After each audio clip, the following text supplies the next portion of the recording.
girlfriend and I love skiing. It's how we met. So last year, during both of our vacation times, we Airbnb'd a one-bedroom cabin in Colorado by Vail Mountain. One of my friends told us getting a private cabin was a lot more cozy, peaceful, and romantic. After landing at the airport, we taxied to a rental car place and rented a Honda Civic, probably the cheapest car we could get.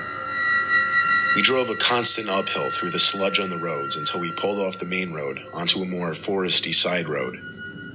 Eventually, we made it to the cabin. Far and isolated from anyone else, but not too far where getting to the mountain would be a pain in the ass. The owner left the key hidden in the mailbox. As soon as I unlocked the door and we stepped inside, we got a huge whiff of, wood. It literally smelled exactly how you'd expect a log cabin to smell. It wasn't huge, but it was spacious enough. One bedroom, one bathroom, decent living room with a TV and a kitchen. I was paying chump change for it, so I was more than happy with it. Plus, we were there to ski, not sit around the cabin. We got there towards the end of the day, so we didn't hit the slopes that night. We actually just unloaded and got right back on the road to pick up a pizza for dinner. We got back and ate on the couch in the living room while watching a movie. With the dark, moody lighting and the whole log cabin atmosphere, it actually was quite romantic. Until my girlfriend started freaking out about her bag. Apparently it wasn't where she left it, which was on the coffee table in the living room. I helped her look around, though there wasn't much space to search.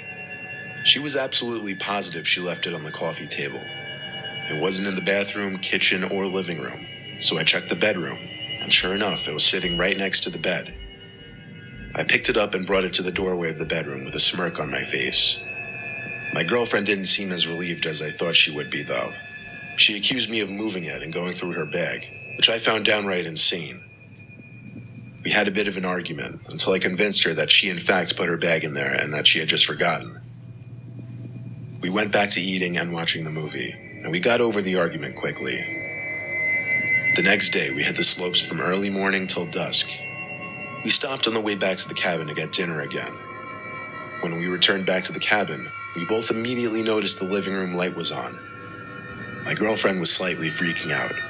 I told her to chill. The front door was still locked, so that confirmed nobody had broken in. I thought obviously one of us left the light on by mistake and didn't notice earlier because it was bright out. So once again, we ate our food and watched a movie. When suddenly, out of nowhere, my girlfriend shrieked. I jumped up and looked at her. She had one hand covering her mouth, the other pointing at something on the ground. At first I didn't see it, but when I got up confused and moved closer, I saw it.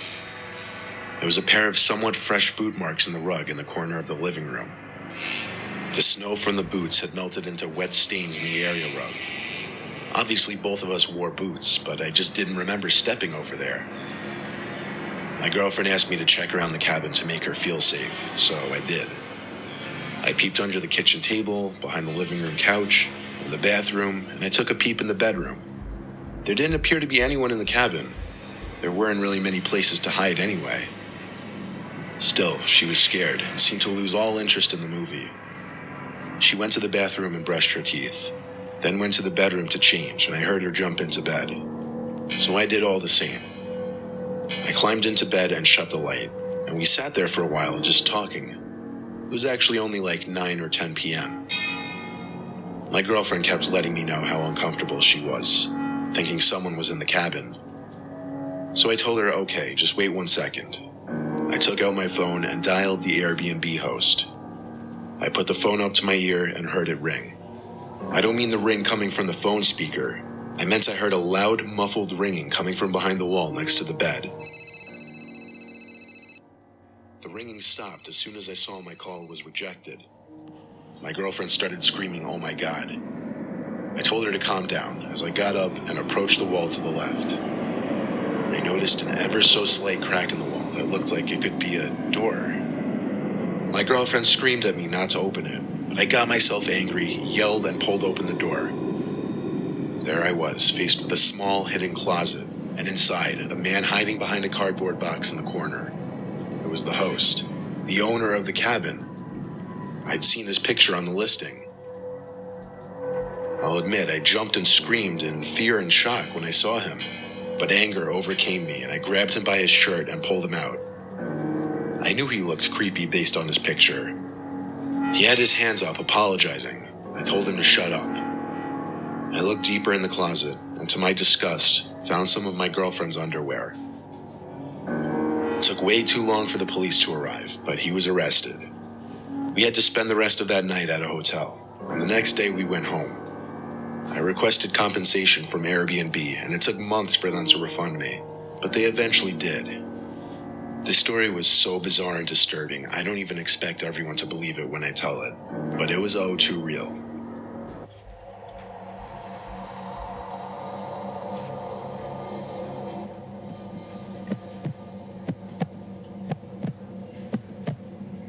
I'm a big solo traveler.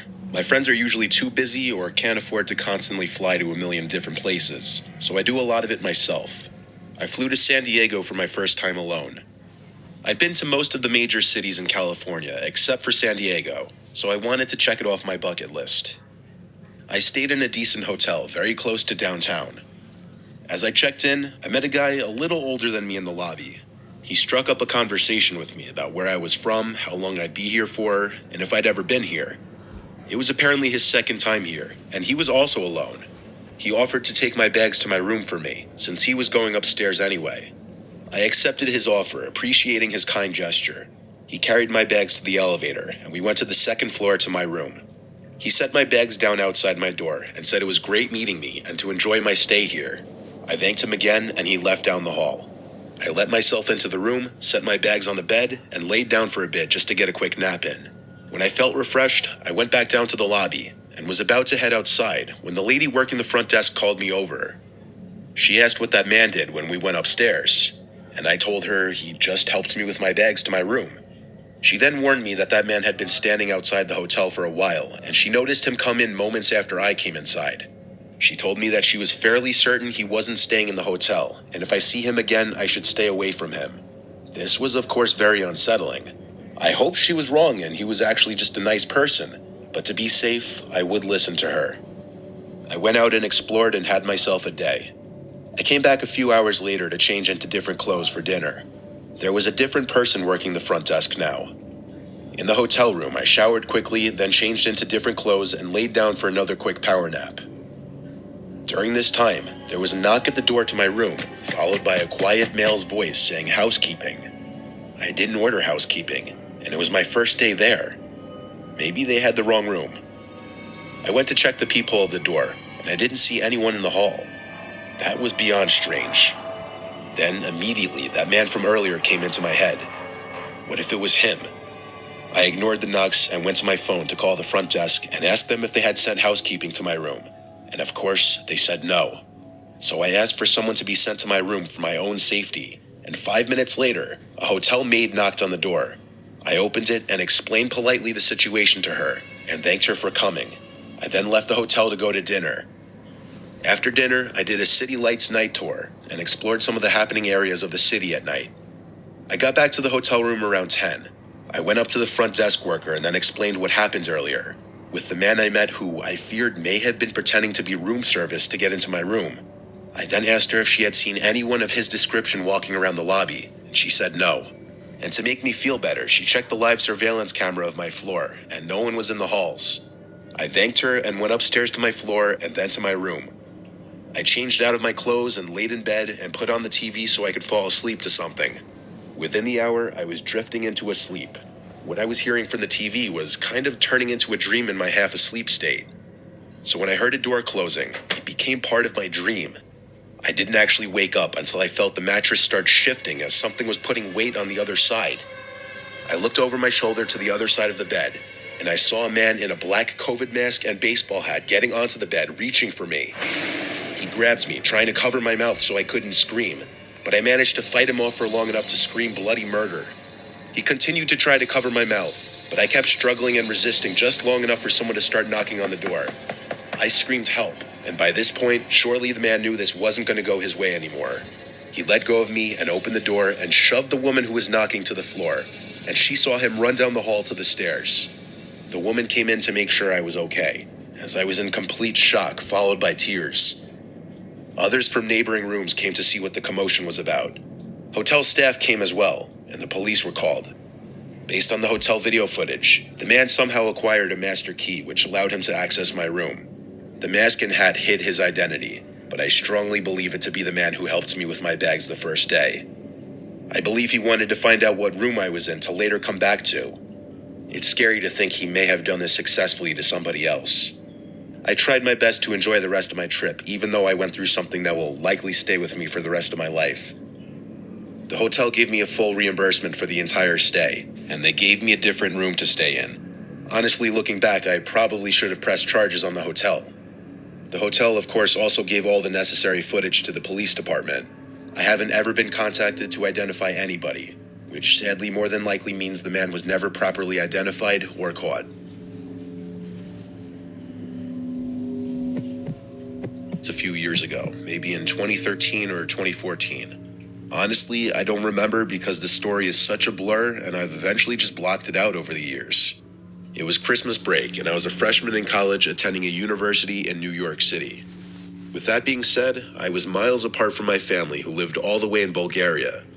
For some of you who may not know where that is, Bulgaria is just a small country in Eastern Europe, right by Romania and Greece. Bulgaria's safety reputation and regulation isn't really that good, but this story actually contrasts that. I was at JFK Airport, maybe just a few days before Christmas Eve, because my initial plan was to surprise my family and friends in Bulgaria.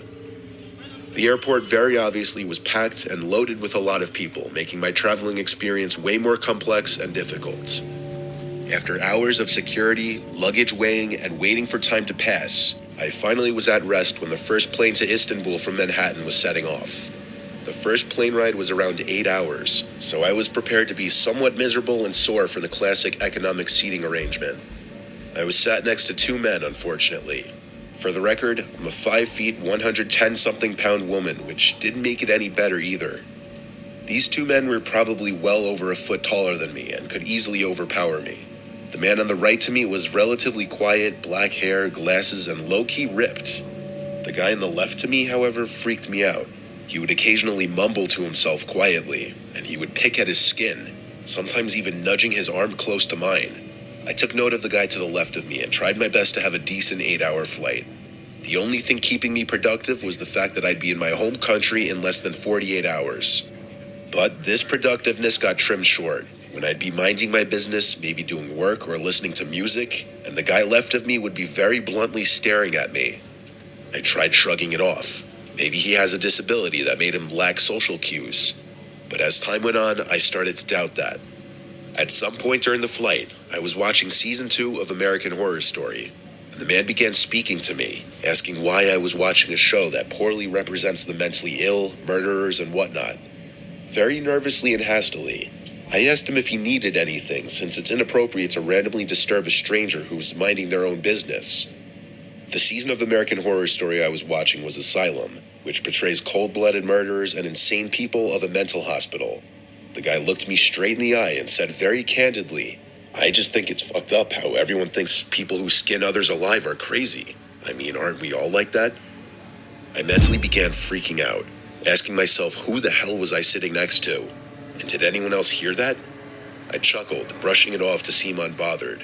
For the rest of the flight, I was scared shitless, and I contemplated asking for an open seat that may have been available by the back of the plane. But nonetheless, the flight came to an end, and we arrived in Istanbul. I gathered my stuff as quickly as I could, and escorted myself out of the plane as soon as possible. Now, I wish I could say the story ends there, but unfortunately, it does not. The rest of my Christmas was fine, but what that man said still rung in my head like a bell. As January approached, I began packing up again to head back to New York. I was sorting out my tote bag and throwing out any old trash I may have stuffed in there from traveling, when I came across a disgusting note that must have been slipped in there when I was sleeping. It read the following: "I wish I could see what you look like under your skin.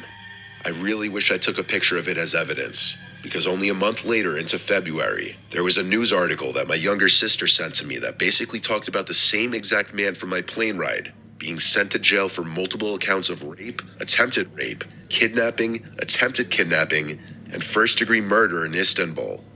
Reading that article made me sick to my stomach, and honestly, that whole experience drove me to just stay home for the holidays for a few years.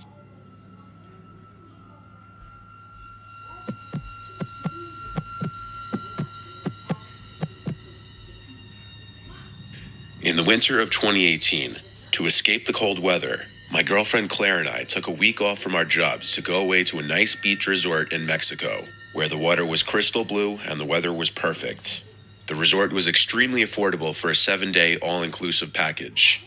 It had a buffet, 3 pools, was on the beach, had a million bars, an entertainment hall, and tons of group excursions. We were going to be there for a whole week, so we had a lot planned. The first couple days we relaxed around the resort, getting use out of the unlimited drinks package. The surrounding area of the resort was a lot of jungle and scenic-looking roads, so we took a private shuttle on the 3rd day to the nearest car rental place. The shuttle driver warned us not to stray too far from the coast, as there are a lot of unsafe areas. We rented a Ford Fiesta. There weren't exactly any Mustangs or Camaros at this rental place. The car rental place was in a small city about 5 miles up the road from the resort. There was basically this one long road that ran along a bunch of resorts, and next to this road was miles of jungle and occasional small towns. We drove south on the road until we ended up in Tulum. The actual city of Tulum was less appealing than I had imagined, considering a lot of my friends were always talking about wanting to go there. We drove through the Tulum area and then back up north. We found a dirt road into a jungle area, and decided to just drive through it and see where it goes. On either side of us was just jungle, probably for miles. We drove down this wide dirt road, enjoying the scenery and little off-roading experience, though Claire seemed to think we shouldn't be on a dirt road like this in a rental in fear of dirtying it up, and I agreed. So we did a 3-point turn and started heading back in the direction of the main road. Eventually, we were stopped by these 3 men walking out from the jungle onto the road. We both simultaneously said, "Oh no," knowing this could be trouble. I brought the car to a halt and lowered the window a little bit as one of the men came up to it and started speaking in Spanish. I said no hablo español, and things started to get a little heated. One of the other men came to Claire's window and knocked on it. I told her not to lower it.